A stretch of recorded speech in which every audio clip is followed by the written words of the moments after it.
Assalamu alaikum урматтуу достор жана биздин каналдын подписчиктери. Урматтуу достор, каналыбызга катталып лайк, подписаться кнопкаларыны басууну унутпаңыздар. Подписчиктерибиздин бири төмөнкөй суроо жөнөттүр. Y барабар x квадрат ln x функциясынын туунусун табышыбыз керек экен. Бул функциянын туунусун табуу үчүн алгач эки формуланы билишибиз керек. Биринчи формула u v'дан туунду алсак, алгач u'дан туунду алабыз, көбөйтүү v плюс u көбөйтүү v'нын туундусу. Бул биринчи формула. Экинчи формулабыз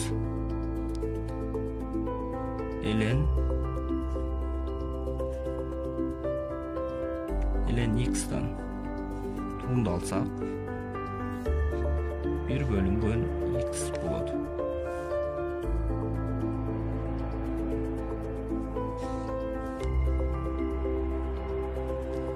Эми ушул боюнча функциянын туундусун тапсак, анда y барабар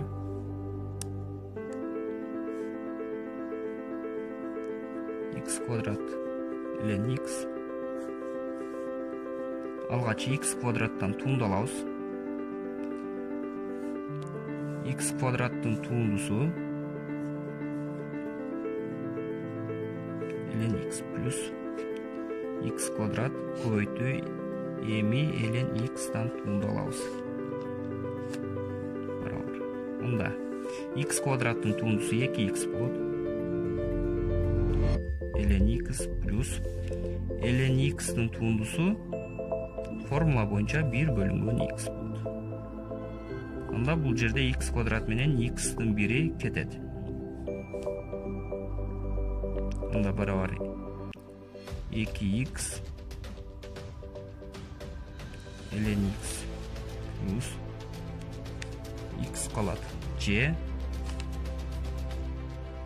x'ты каша сыртына алып чыгып койсок 2 ln x плюс 1 болот. Анда жообу y штрих барабар x ln x плюс 1.